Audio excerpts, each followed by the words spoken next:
सबसे पहले आपको बताएं कि कराची के एम ए जिनाह रोड पर आग से तबाह होने वाले गुल प्लाजा से मजीद 2 लाशें निकाली गईं। साने में जाँ बहक अफराद की तादाद 17 हो गए। फायर ब्रिगेड हुक्काम और रेस्क्यू एहलकार गुल प्लाजा के अंदर दाखिल हो गए। आग से मुतासरा इमारत का एक और हिस्सा गिर चुका है। मखदूश इमारत गिरने का खदशा है और इमारत के बाहर मौजूद सानहे में लापता अफराद के लवाहिकीन गम से निढाल है। बहुत सारे लोग हैं जो रेस्क्यू एहलकारों के साथ इमारत में दाखिल होने की कोशिश कर रहे हैं ताकि अपने प्यारों को तलाश कर सकें, उन तक पहुंच सकें, उनसे मिल सकें। इसी मामले पर काशिफ मुश्ताक हमारे रिपोर्टर हैं, एक्सटेंसिवली इस वाक़े को कवर करते रहे हैं। आज हम उनसे बात करेंगे कि क्या अवामिल थे, क्या मुहर्रिकात थे, कैसे इस सानहे को होने से रोका जा सकता था। काशिफ मुश्ताक, बहुत शुक्रिया आपका। सबसे पहले तो ये बताइएगा कि इस वक्त क्या सूरत हाल है। लोग कोशिश कर रहे हैं कि इमारत में दाखिल हो जाएं, उन्हें कहीं से इत्तला मिलती है, जैसे इत्तला मिली कि मस्जिद है जिसमें कुछ लोग फंसे हुए हैं। ऐसी गैर मुसद्दक़ा इत्तलात पर उनकी जानिब से इमारत में दाखिल होने की कोशिशें हम तक पहुंची हैं। क्या इत्तलात है आपके पास? बिल्कुल वजी, ऐसा ये लोगों का बहुत बड़ा एक हजूम यहाँ मौजूद है। वक्फे से लोगों की जानिब से यहाँ शोर शराबा किया जाता है और इमारत के करीब आया जाता है। मेरे बिल्कुल अकब जो आप एक ये हिस्सा देख रहे हैं इस इमारत का, ये काफ़ी हद तक गिर चुका है और मजीद भी गिरने का खदशा है। फायर ब्रिगेड हुकाम की जानिब से वक्फे से ऑपरेशन जो है वो रोका जाता है, फिर दोबारा से शुरू किया जाता है ताकि कोई भी नाखुशगवार वाक़या मजीद पेश ना आए या इमारत ना गिर जाए। आपको बताएं, सबसे पहले मेरे कैमरामैन सरवर रज़ा के यहाँ से अब जो है वो फायर ब्रिगेड हुकाम की जो गाड़ियाँ हैं वो आगे भी पहुँची हैं। साथ साथ जो रेस्क्यू ऑपरेशन सर्चिंग का अमल शुरू नहीं किया जा सक रहा था उसे अब शुरू कर दिया गया है। ये सीढ़ी एक आर्जी तौर पर लगाई गई है, यहाँ से अंदर दाखिल हुए हैं और अभी जो 2 डेड बॉडीज़ मजीद निकाली गई हैं वो यहीं से निकाली गई हैं। मजमूई तौर पर तादाद जो है वो 17 हो गई है, जबकि 74 अफराद के लापता होने के इतलात हैं। ये सिर्फ एक साइड के मनाजिर हैं। जब हम इसकी बैक साइड पर जाते हैं तो बहुत बड़ी तादाद में दुकानदार मौजूद हैं, उनके साथ ऐसी फैमिलीज़ मौजूद है जिनके प्यारे इस बिल्डिंग्स के अंदर हैं। हमने बहुत सारे लोगों से बात की तो उनकी जानिब से हमें ये बताया गया कि किसी से फ़ोन पे उनका राब्ता हुआ था जब ये वाक़या हफ्ते के रात जो है वो रिपोर्ट हुई और उसके बाद मुख्तलिफ वक्फे से ये कंडीशन जारी है। जबकि कैमरामैन से कहूँगा कि एक बार आपको यहाँ के मनाजिर दिखाएं कि लोगों की कितनी बड़ी तादाद यहाँ मौजूद है।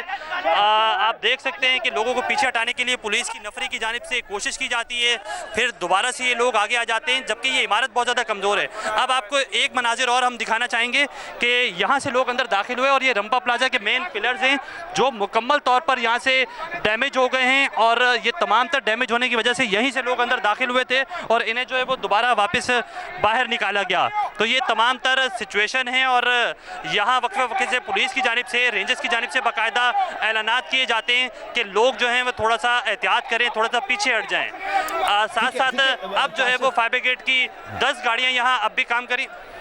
काशिफ, हमारे साथ ही हम अपने नाज़रीन को और उनके ज़रिए जो लोग हमारी आवाज़ सुन रहे हैं उनको ये पैगाम देना चाहते हैं कि इस वक्त जल्द बाजी का नुकसान हो सकता है। जो लोग अपनी जानें, जो फायर फाइटर्स हैं, अपनी जानें हथेली पर रखकर अंदर जा रहे हैं, उन पर भी दबाव न डाला जाए क्योंकि इमारत इंतहाई मखदूश हो चुकी है और जो लोग अब दाखिल हो रहे हैं फायर फाइटर्स, उनकी जानों को भी खदशा हो सकता है। उन पर दबाव न डालें, खुद भी दाखिल होने की कोशिश न करें। पुलिस और इंतज़ामिया जो वहाँ मौजूद है उनकी हिदायत पर अमल करें।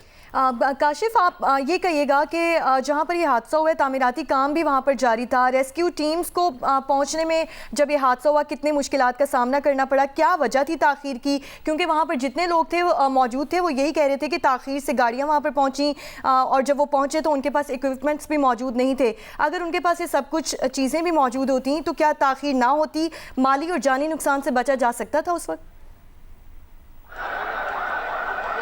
बिल्कुल ऐसा ही है। देखें, हफ्ते की रात 10:14 पर पहली आग की इतला मिली। 10:22 की सीसीटीवी फुटेज मौजूद है जिसमें ये देखा गया कि आग के जो शोले हैं, जो धुआं है, वो इब्तदाई तौर पर इस इमारत से बाहर निकल रहा है। फायर ब्रिगेड हुकाम रेस्क्यू 1122 के एहलकार हमें ये बताते हैं कि 10:38 पर जो है वो उन्हें पहली कॉल जब मौसूल हुई तो उनकी जानिब से 2 फायर टेंडर रवाना की गई। जब 2 फायर टेंडर यहाँ पहुँची तो हमारी जब सुबह सवेरे आज फायर ऑफिसर से बात हुई तो उनकी जानिब से हमें ये बताया गया कि 1 घंटे बाद ही पानी की शॉर्टेज हो गई और और जब पानी के लिए वाटर बाउजर को यहाँ तलब किया गया तो गुरु मंदिर के करीब, जो बिल्कुल मेरे उल्टे हाथ की जानिब रोड वाक़े है, वहाँ जो है वो ट्रैफिक जैम की सूरत हाल थी। ट्रैफिक की कंडीशन बहुत जैम थी, जिसकी वजह से यहाँ तक गाड़ियों को पहुँचने में मुश्किलात का सामना रहा। जैसे कि आपने कहा कि तामीराती काम, तो बिल्कुल ऐसे ही है। इस वक्त मैं जिस स्पॉट पे खड़ा हूँ यहाँ भी इसी तरह के तामीराती काम जारी है। सरवर रजा से कहूँगा कि आपको दिखाएं कि ये मेन एमेजना रोड है, इसके सेंटर में पूरी खुदाई की जा रही है। दोनों तरफ रोड काफ़ी ज़्यादा कंजस्टेड है, जिसकी वजह से यहाँ गाड़ियाँ पहुँचने में ताख़ीर हुई है।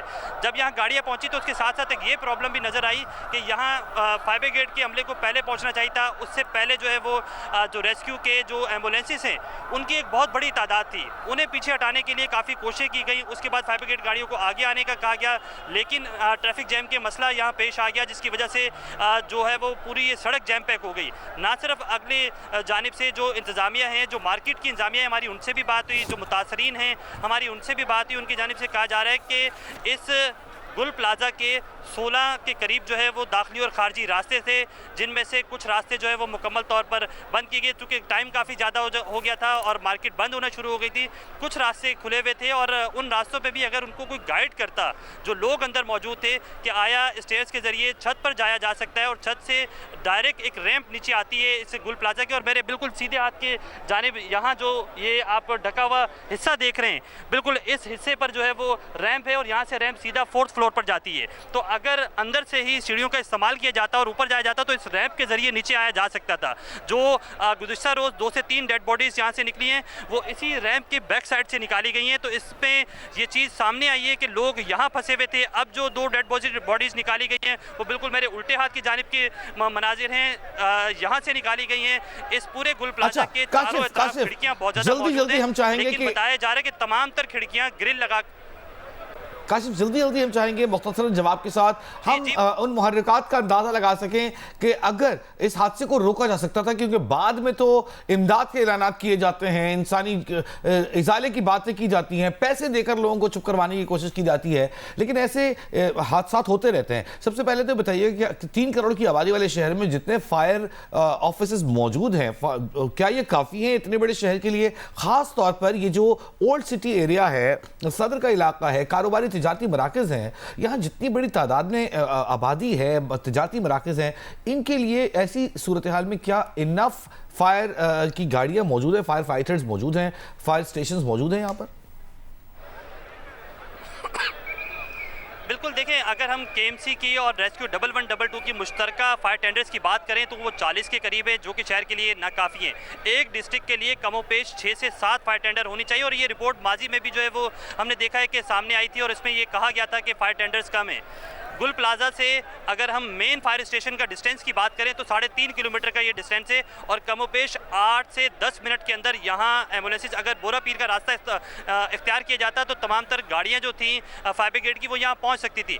उनमें थोड़ी सी ताख़ीर हुई है। अगर उसकी सर्विस बेहतर होती, उनमें पानी मौजूद होता, और सबसे इम्पॉर्टेंट पॉइंट ये कि फोम का इस्तेमाल अगर पहले ही किया जाता, जैसे ही यहाँ गाड़ियाँ पहुँचती तो किसी हद तक इस नुकसान से बच सकता था। हमारी जब फायर ब्रिगेड हुकाम के आला अफसरान से बात हुई है, उनकी जानिब से बताया जा रहा है कि अंदाज़ा नहीं था कि एक दुकान में लगने वाली आग इतनी तेज़ी से फैल जाएगी।